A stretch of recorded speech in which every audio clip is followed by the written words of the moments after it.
And hello, everybody. Welcome back for another episode. If not now, when? Oh my goodness. In this New Year edition, I am so beyond excited to have our incredible guest today. We got Amos Schwartzfarb on the show with us. Amos, oh my God, he wears 1,000 hats. First and foremost, he's a managing director at Techstars, one of the leading CS writers in the world, supporting startups to grow and scale their business.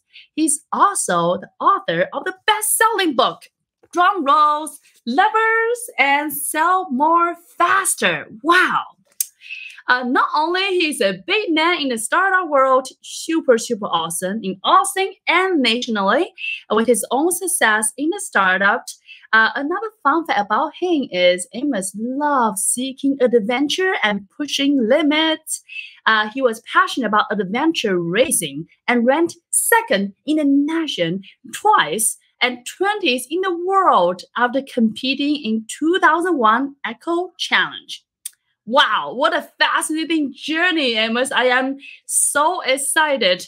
And thank you so much, Amos, for joining us. And welcome to the show. Thank you for having me. Very excited to be here. And oh my gosh, the Eco Challenge was almost 20 years ago, which is mind-blowing to me. So I think that officially makes me a has-been. That's okay. Well, it's a beautiful journey. With that, Amos, a bit more. Yeah, how does all the magic begin? How does all the magic begin? Is that what you said? Yes, you've done a lot. Wow. Yeah. Well, thank you. That's a good question. I've often reflected back because I've really enjoyed life. I don't know what else to say other than that. I think it's been I've had a really incredible journey so far. Mm-hmm. And I often think, like, how the heck did I get here?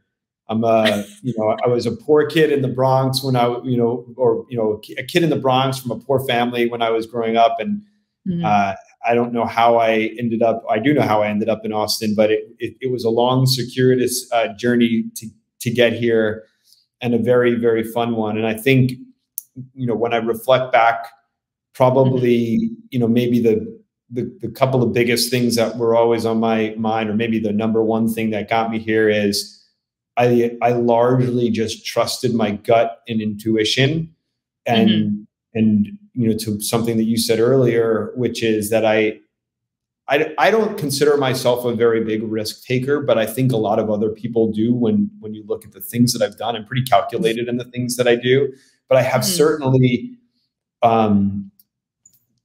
I've certainly followed my own path to be wherever I am today. In fact, incredible. I have long sleeves on today because it's 25 degrees here or something. But I have a tattoo on this arm, which was an homage to my mother, who used to read to me The Road Less Traveled by Robert Frost all the time when I was a kid. And it probably did more good than harm, depending on how you want to look at it. But the takeaway for me always, and I remember she started reading it to me when I was probably 5 or 6 years old, was anybody can go down the beaten path, but the real adventure is when you don't take the beaten path.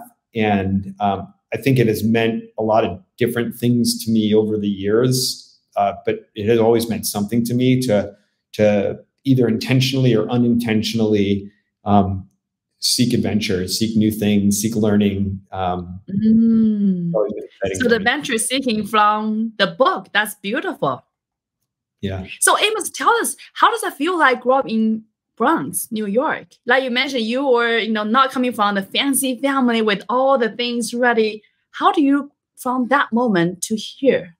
It's interesting. I think now more than anything, I romanticize about the fact that of where my roots are from, but I'm almost, I'm 48 years old. I haven't lived there. I haven't even lived on the East Coast since I was 18. So it's been 30 years since I've even been on the East Coast. I did most of my schooling in North Jersey, which was coincidentally only about 4 miles from where I was born in the Bronx. But those days are long gone. The journey, I think, started with, I don't think I would have said this when I was 18 or 20 or even 30 maybe, but when I reflect back, I think I always felt restless. Like there was more on the frontier to be discovered. And so, it did a few things where, I think for many people probably seems obvious that you go off to college and you probably do that somewhere outside of your home state, unless you're from Austin, in which case you go to UT because it's awesome. And, Austin and UT are both awesome. But I think most people don't do that. Well, for me, I was at both of my parents' college graduations. I was 5 at my dad's and I was 16 at my mom's. So it was a little bit novel to, wow. And they both went to night school, so they were home. It was a little bit novel for me to go somewhere, but that was, I think, for me, the first thing, which is being the first member of my family, not to go to college, but to go and literally leave home. I didn't go very far, but I went, 3 hours away to University of Massachusetts. And I went a little begrudgingly. It wasn't really the path that I thought I wanted to be on. In retrospect, oh my gosh, I'm so glad I went. I have lifelong friends, great experience. I think when the trickles of things that have happened to me since, a lot of it is rooted all over my youth, like for most people, but a lot of it happened, certainly because I went to UMass versus somewhere else. And so, I think that's what took me out of New Jersey at age of 18, right? I went to college, went to UMass, and I discovered a few things when I was there. One of the things that I discovered there was a love for rock climbing, which took me out west in 1993 for a year, and then in 1995, and I never looked back after that. And then the other thing that I discovered was an affection for travel. And that might seem, for some listening, like it's silly, but just as an example, my parents have left the country once in their life for their honeymoon when they were, this was in 1969. They've never left the country since. And, for them, they visited me in California and they visited me in Austin, but they're not huge travelers outside of going to the beach in New Jersey, right? That's the generation and the culture that they grew up in. And so I think discovering those two things in college was like, oh, there's more out there than this little town I grew up in North Jersey. Just was opened up my horizon. And so that brought me to the West Coast. That and my love for rock climbing brought me to, to Yosemite and to rock climbing. And that was, I bring that up because that was really, in a lot of ways, my foray into the startup world and this professional landscape that I've been involved in for the better part of 25 years. And that's because the first company that I was a part of, the first startup, they didn't define themselves as a startup. I shouldn't even say they, it was he. It was one guy in his garage selling rock climbing gear from a paper catalog because it was really in the early days of the internet. And he hired me literally to do one thing, which was to pack boxes for the orders that came in. So I would wake up early, I'd pack boxes for the previous day's orders, and then I'd go climb in the afternoon, and that was my life. And at some point in the first few months, things started to pick up for him, and two things happened. One is he asked me to start picking up the phone and doing sales, and his inbound sales, not outbound, right? So I wasn't calling people, but people were calling into us.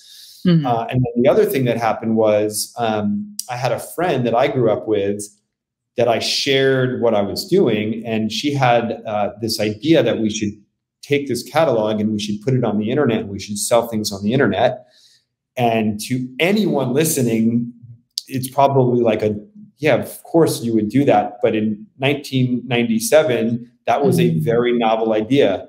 E-commerce wasn't a term at the time. And I don't believe we pioneered e-commerce, but we were certainly one of the early e-commerce companies. And I left before this happened, but Shoreline Mountain Products ended up getting sold to Mountain Gear, which is a retailer out of the Northwest. And Mm-hmm.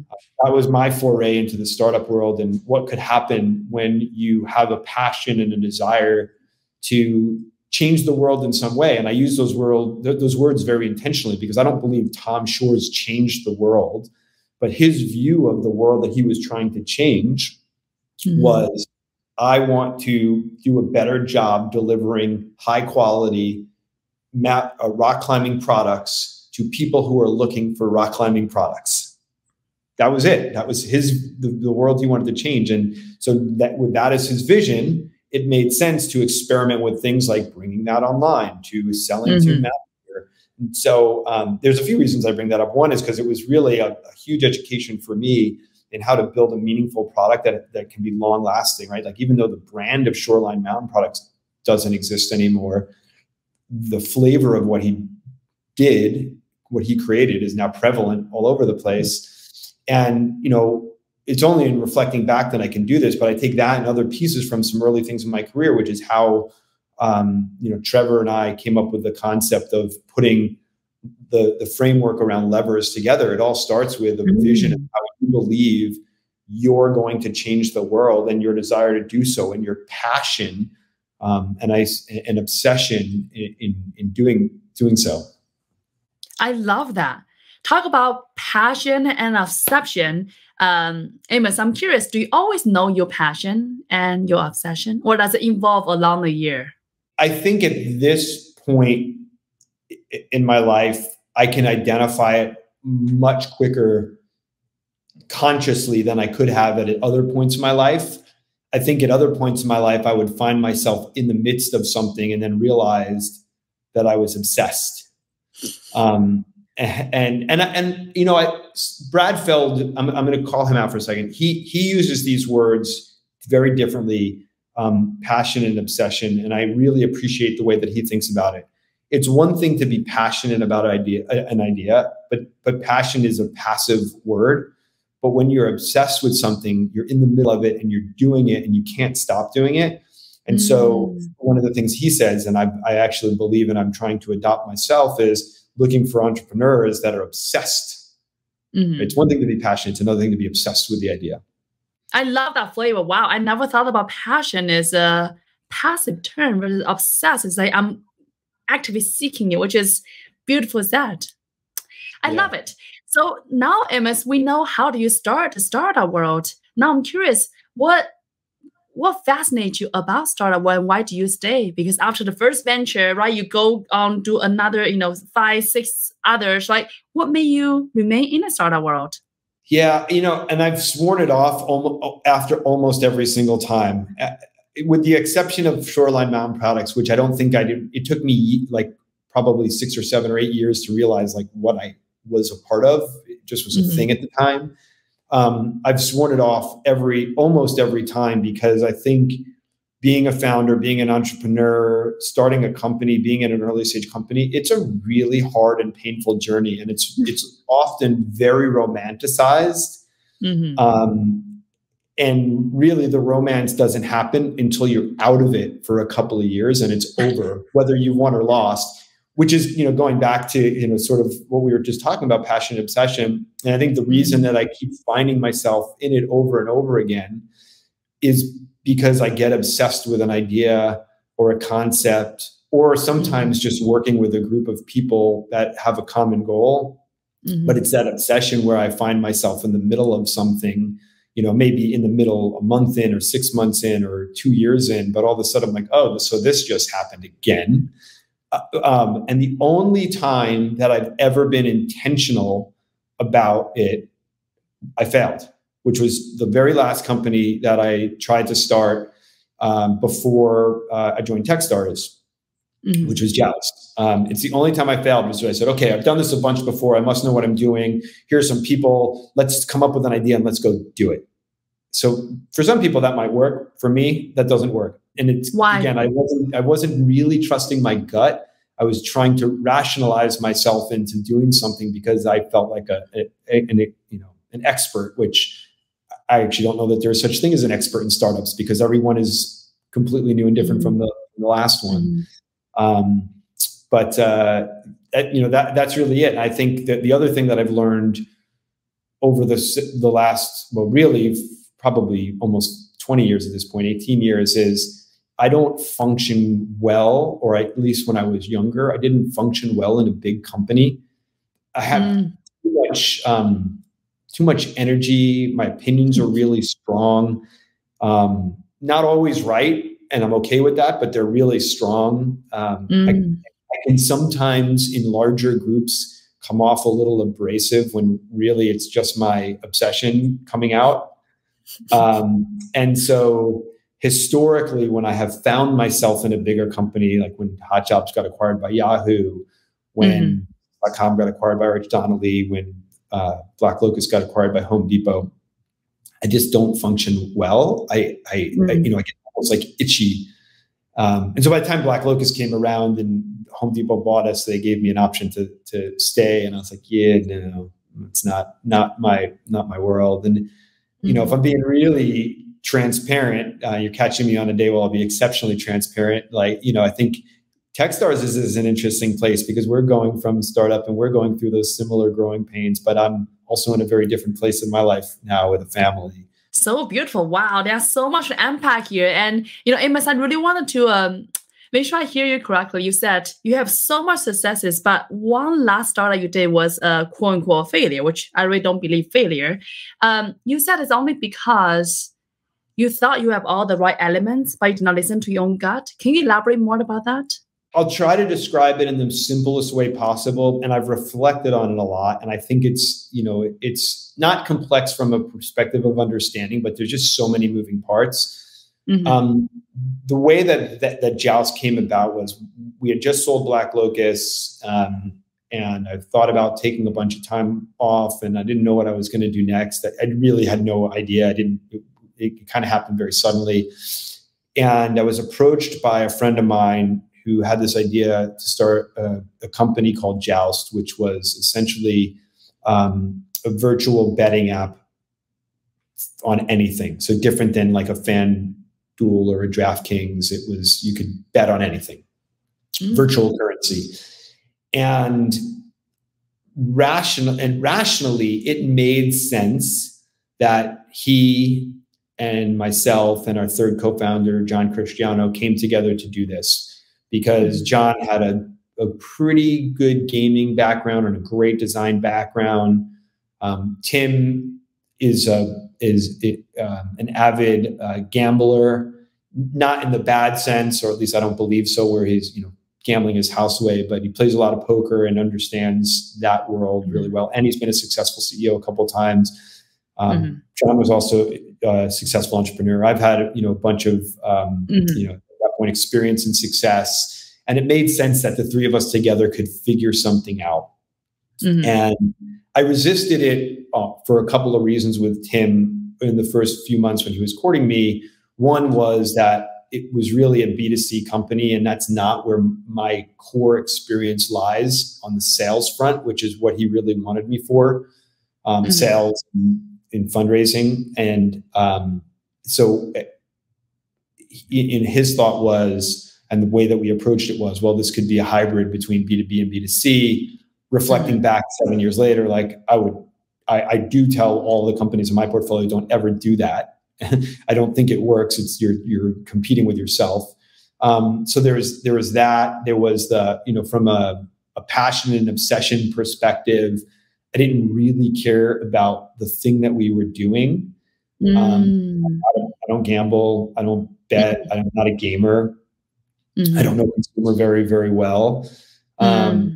I shouldn't say that. I know consumer well, but I know it strategically, not necessarily tactically. So I'm not a great executor on the consumer side.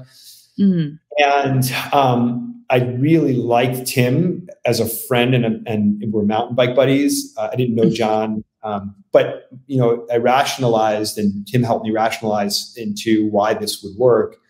My gut was telling me all along that something was off. And, we went at it for 3 years. We raised, a few $1 million.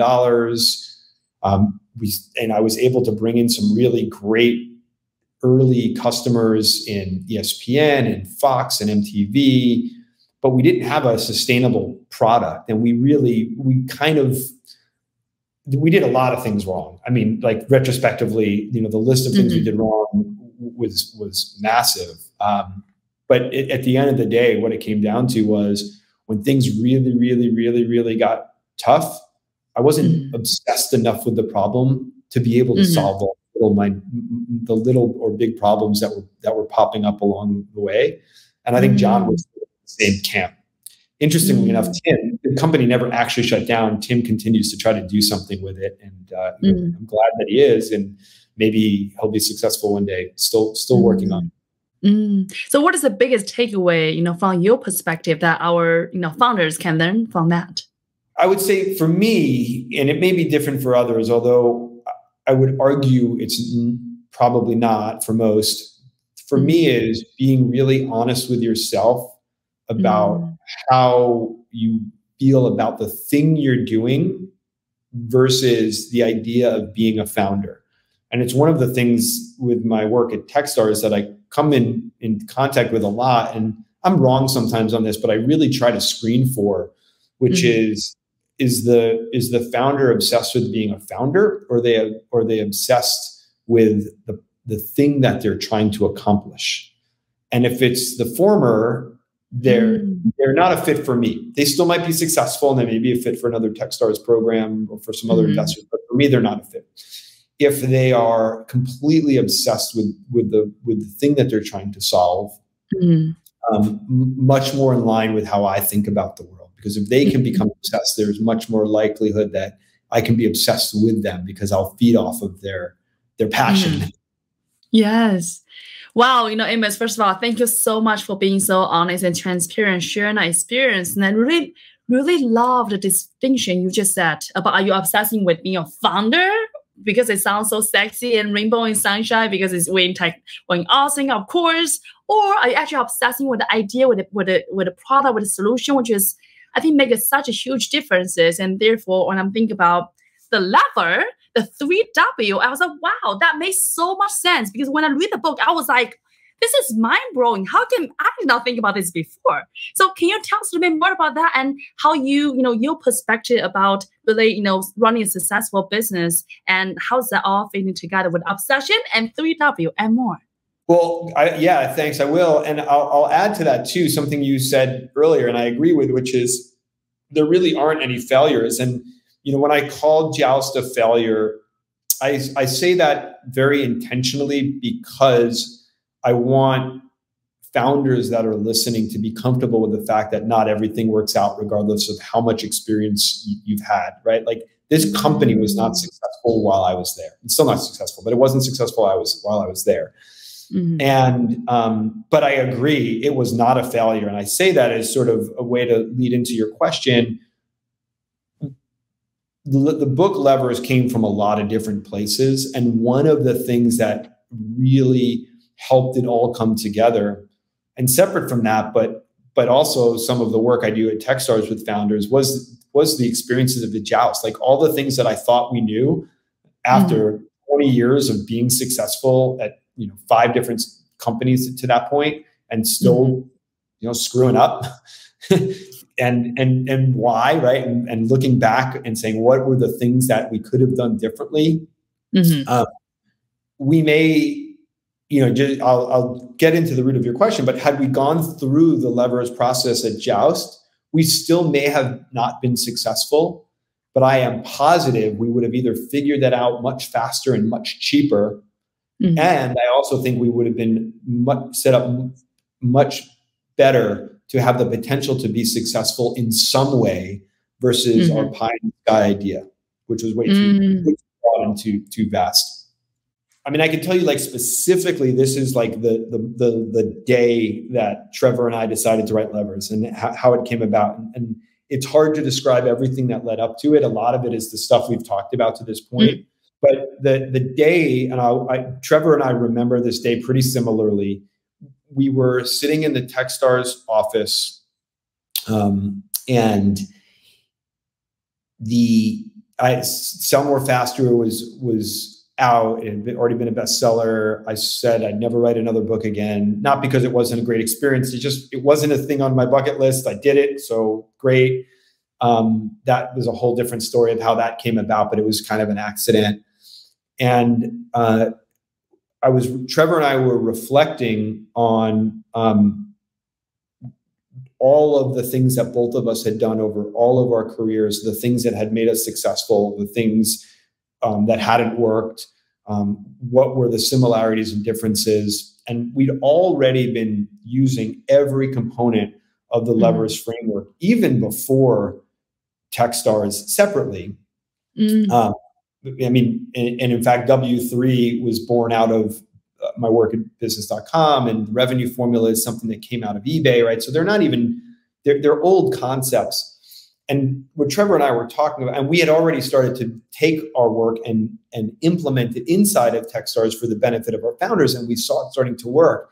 And the conversation we had was like, is there a way for us to make a bigger impact on more founders by presenting this work that we do to the rest of the world in a really easy and digestible format?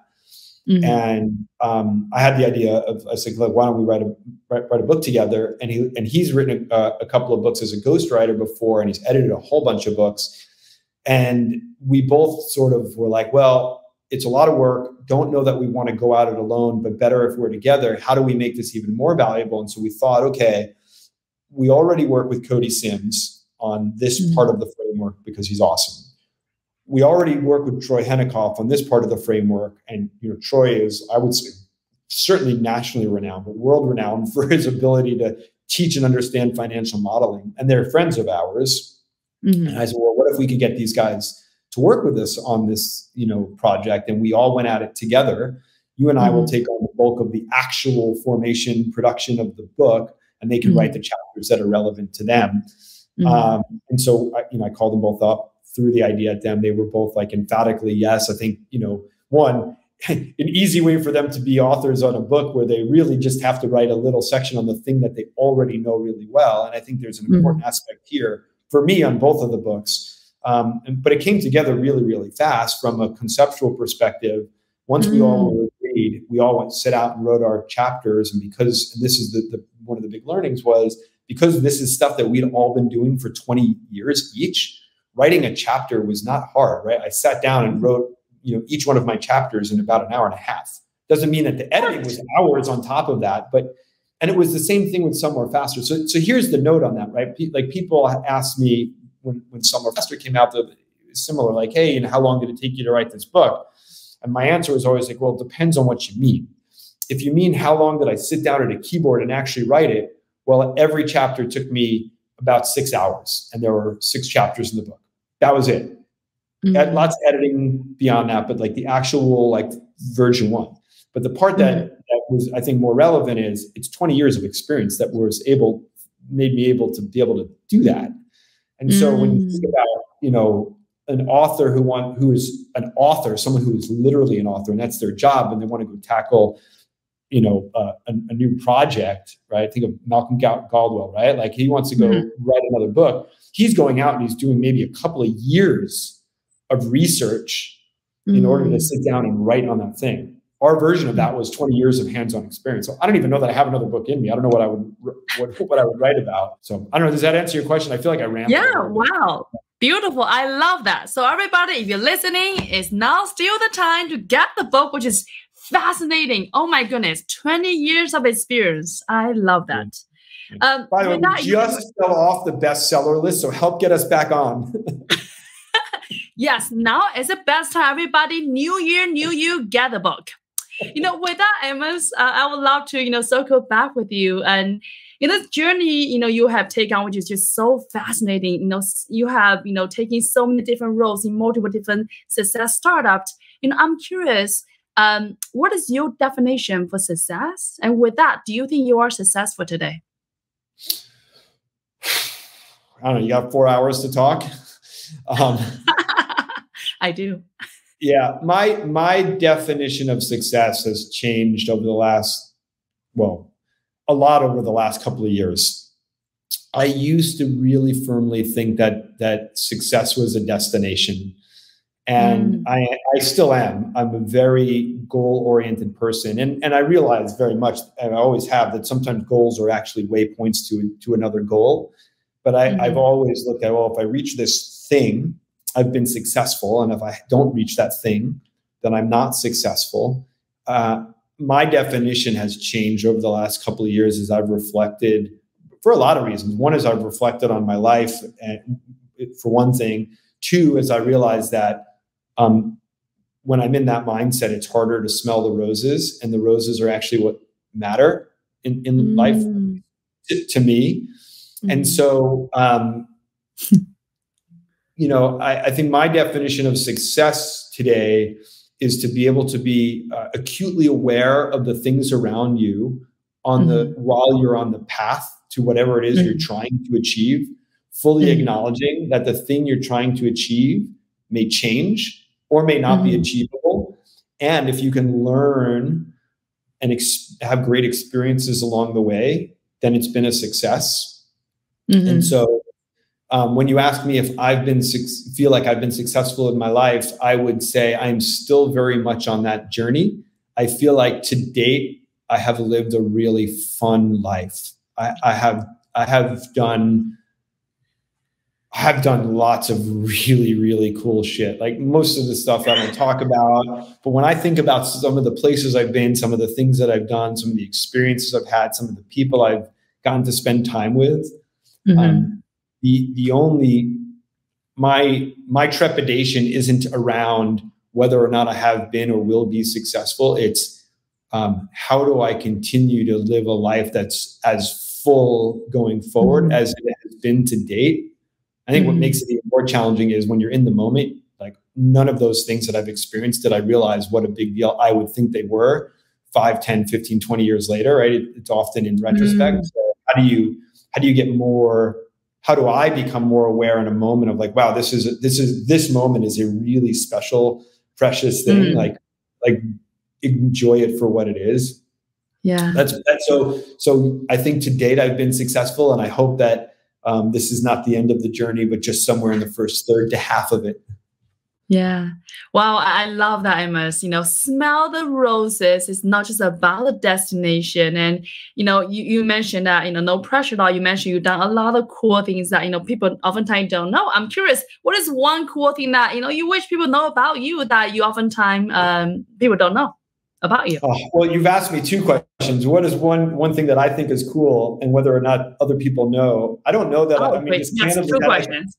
Yeah, I don't know that I really care if anyone knows because they're my experiences. But I think one experience, I had a lot of similar experiences like this, but there's one particular experience. I lived in Yosemite for on and off for a while in the mid-late 90s, rock climbing and doing nothing else. And I have this friend from the East Coast who he was someone I met later in life, but he was born in the Bronx, raised in the Bronx, lived in the Bronx. When I knew him, he lived in the Bronx, and we spent some time working together in Manhattan, a really, really short amount of time. And we bonded around rock climbing. He was 10 or 15 years older than me. Like in many ways, we had no business being friends, but yet we hit it off wonderfully. And I moved back to California and to Yosemite, and he came out to visit, and we went on an adventure on this one particular climb one day. It was the northwest face of Middle Cathedral. I think it was roughly a 22 pitch rock climb. I don't remember exactly, but that basically means 22 rope lengths. A rope is call it 150 feet. So it's 150 times 22. It's roughly the elevation. It wasn't a particularly hard climb. In fact, the descent off the back is sometimes considered harder than the actual climb itself. But the thing that I think about that moment a lot, and he and I haven't talked in probably a decade for no reason, just, life goes on. I think about that a lot because there are so many really cool things about that. It was like these two kids from the Bronx that found themselves in the mountains. Neither one of us had any business being there, given our upbringing. We were out in the middle of nowhere. We were on this rock face. I think we started at 4:00 in the morning. We finished at 6:00 at night. It was such an adventure. We didn't see another single person all day. Had something happened to us, we would have been on our own to rescue ourselves. And I truly had a lot of experiences like that. But for some reason, this particular one, I think it was because it was with him, that has always been special to me, because I don't think he's ever, to that point, he had never done anything like that. And I don't know that he ever had, or at least not in the years after that I was friends with him. And it was just special to be on, such a cool adventure, and, in such a special place like that. Amos, what does rock climbing mean for you? When you're on that rock, what were you thinking? Well, it's a very different time in my life. And I was thinking about this morning, because I realized that there was a time when I thought rock climbing was going to be the only important thing in the center part of my life. And I realized this morning that it has been more than 20 years since that's been the case, which is freaking mind blowing to me, because it still feels like yesterday. It really feels like yesterday. But at that time, I felt like it defined who I wanted to be as a grown up. And I was in my early 20s, but it requires a lot of mental strength, a lot of mental fortitude, a lot of physical strength. To earlier in our conversation, I think a lot of people in my life, especially in my past life, felt like I was taking really big risks on a relative scale to some of the people that I knew who were climbers at the time. I didn't feel like my risks were very big. They were all very calculated. I rarely felt like I was going to die or felt really unsafe. It helped me learn how to push my limits, how to overcome some of my limits. It taught me about my own boundaries, and a lot about myself. And, I lived a pretty nomadic life at that point. And at the time, it felt like a long time. In retrospect, it wasn't really that long, but I spent a lot of time by myself, which is always really interesting. And I was technically homeless because I didn't have a home, but I felt like I had a home. I had a tent and I slept wherever I was. It was a really special time in my life. And I think I look at, when I come up to adversity today, there's been a few different things, little things in life. And I'll use like last year's Snowmageddon as an example. Like all of these things were happening around us, and there were people that were, cold and without power, and for some of it, we were in that same boat. And there was never, for us, there was never an ounce of nervousness. Like, one, we had all of the gear, but more importantly than that, we had all of the know-how on how to survive. Like, if it had gone for weeks, we would have been just fine. Uncomfortable, maybe, but just fine. So I don't know. I think when I think of startups, the thought of grinding out on something, nothing's going to be as dangerous or as painful as when you're 2,000 feet up a cliff hanging off of one little tiny bolt that if it gave way, you're dead. Right. So, oh my gosh. It puts things in a different kind of perspective. Yeah. Wow. That's why you're so chill and cool today, Amos. Wow. And I'm curious, were you ever afraid? And if so, how do you handle your fears? I get afraid. I still get afraid all the time. When there's something that I've learned about the word fear that's really interesting, I use it pretty frequently and pretty freely, because I do get fear a lot. I'm really comfortable being afraid, and I'm really comfortable with where I believe my boundaries are. I think my challenge back in 20, 25 years ago was my ego got in the way of fear. So I would be afraid, and my ego would say, okay, do I have to overcome this fear because there's people looking at me? No one really was looking at me. No one gives a shit, right? But versus now, I'm like, well, I'm afraid. I don't really care what y'all think. Like, I know who I am and what I've done in my life, and I'm afraid of this thing. It allows me to be more centered and say, okay, I'm afraid, but is my fear rational? What am I actually afraid of? And I learned all this from years back, right? When you're 2,000 feet up a cliff and you're afraid, you have to say, what am I afraid of? Because the thing I'm afraid of is the thing I'm going to have to overcome. So you identify the thing, and then you learn, can I overcome it or not? And most of the time the answer has been yes. And sometimes the answer is no. And then, because of that, I've learned to not be afraid to say, nope, I can't do that, or I don't know how to do that, or I'm afraid to do that, and walk the other direction. Wow. I love that you just owned who you are, Amos. I feel like you are really, you unapologetically be who you are, and you don't really care about what people perspective about you. That's wonderful, and it's incredible level of self-awareness along the way as well. Yeah, thanks. One thing that I want to say about fear, which I do think is I have found really interesting, is that I do use the word fear pretty freely, and I have found that when other people hear it, it does a couple of things. It makes them nervous, and it puts many people into fixing mode. So if I say, for example, I'm afraid, someone's like, well, let me help you. And the answer for me is often like, no, I don't need help in this area. And I'm not afraid to ask for help when I need it. I would be the first one to ask. But it makes other people uncomfortable when you admit your fear, which I think is, there's a lot of things at play there. I haven't fully figured out how to reconcile that with someone because if someone wants to be helpful, I never want to like say, I don't need your help. But then there's that like, well, yeah, I'm afraid, but like, I'm okay being afraid. Like fear is what helps me push my limits and grow and learn. The way how I see it is maybe, you say you're afraid of X, Y, Z, and that you are totally peace with it. You're like, I'm not going to go make a cake. I'm afraid of making a cake. It's all good. But versus, I feel like maybe common people feel like fear is a challenge that I have not yet conquered. If I'm afraid of swimming, well, maybe say, well, one I will teach you how to swim, so you'll not be afraid anymore. So I think maybe I think it's all comes to self-awareness.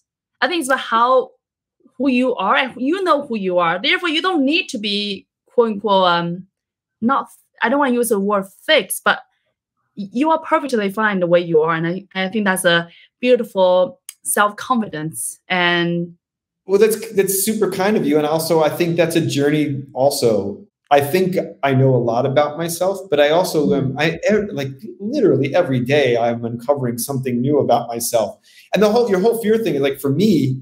Recognizing and identifying the fear and being able to get really specific on what it is, like, yes, it allows me to realize that I can't overcome it or don't want to overcome it is probably a better way to say it, or how to overcome it. And I think what I've learned is by identifying the fear, I have a much easier time of getting past it because I can very specifically understand what it is. And if I can understand what it is, I can explore like, what is the root of it? And sometimes that root is not natural or rational at all. And especially if that root's not rational, it's much easier to overcome it. How do you do that? If it's not rational, how do you do that? If I just feared about bicycles, for no reason. Well, so your fear of bicycles is just one level, right? Like why, right? So like the thing that I do, and I can do this in Techstars all the time. My friends are like hate it, but I do it. Like I'm always asking like why. My kids hate it. Like why? Tell me why. Like so why are you afraid of bicycles, right? Like. You say, well, I am. Well, that's not an answer. Like, dig. Like, it may take you a week or a month to figure it out, but like, go figure out why you're afraid of bicycles. Like, what's the thing? Do you know someone who got hit by a bicycle? Did you fall off your bicycle because of something? If you fell off your bicycle, what was the situation you were in? Like, how do you get to the specific and the root of what really, really, really is happening there so that you can understand it? You say, well, I'm afraid of bicycles because when I was 7 years old, I was biking along and someone pushed me off my bike. Well, then is your fear that someone might push you off your bike? And if that's the case, is that a rational fear? And if so, how do you then look at your surroundings differently so that if you find yourself in a situation where someone could do that, you can protect yourself better? Or recognize when you're not in that situation. So yes, I'm afraid of someone pushing me off my bike, but if I'm on the veloway and there's nobody else there, is it rational for me to be afraid of being on a bike? Amos, you are so cool. Wow. I love that you're able to rationalize and see everything as clear as this and then make your own choice, which is, wow. I love that. My last question for you is, Amos, we talked about obsession a lot earlier. What is one obsession that you have today and what impact you want to leave on this planet? I have, so let me start with the second one. What impact do I want to leave on this planet? If I could leave any impact on this planet, I would feel really fortunate. I don't know that will have that my presence is so meaningful that I'm actually going to have an impact on this planet. But if I were, I would say it's in giving my kids, my daughters, the ability to be the best versions of themselves, real, true versions of themselves, and that they can then impart that upon their families, so that there's a line of people who are at least working hard to be really great people. Doesn't mean that we always are, but like trying to be really great people. I think if that would, if I could do that, I would be really, if I were able to look back in 200 years and actually be able to see it, and I could have done that with my kids, that would be a huge win. And then in terms of like current obsessions, I have recently, and by recently, I mean in the last, 20, we'll call it 18 months, because the first 3 months of the pandemic was everyone was scratching their head. But then when I was like, okay, I'm home, what am I going to do that's different and fun? I've rediscovered my love, not just of listening to music, but playing music. And so what I did early on in the pandemic is after 15 years of not touching an instrument really very often, I built a small music studio in my garage and outfitted it. And I am obsessed with spending as much time in there creating music as possible.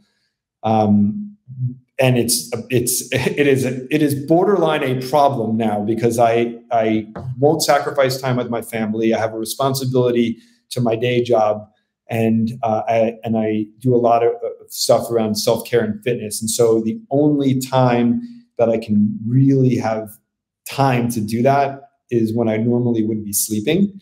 But I think this is like, to your earlier in the question, like it is such an obsession that like I'll go to my studio at 10:30, 11 o'clock at night when I would normally be going to bed, and I'm thinking to myself, I'll be here for 35 minutes, 40 minutes, an hour at max, and then I'm going to go to sleep. And 3 or 4 hours will go by, and I'll look at the clock and I'll be like, oh shit, I got to go to bed. And then I go to bed. And I see it, like it's this is the pattern that you would ask me about earlier, like the obsession that I have around spending time creating music. I don't know if it's any good, but I love it. That's all that really matters. Is pretty fun. I think it's so cool, Amos. I feel like you are so multifaceted. I feel you have so many interesting facts about you. I feel like the more I would dive into conversation, more layers I peel in, and so wow, Amos is so cool. But with that, I am so grateful, Amos. Thank you so much for coming on board today. Share your story, share your journey of being so authentic, so open, and let us, share the journey with all of us. So thank you so much. And also thank you everybody for tuning in today. Like, I hope you enjoyed it as much as I do. And I cannot wait to see you all next week. Remember, if not now, when? If not you, whom? See you guys. Bye.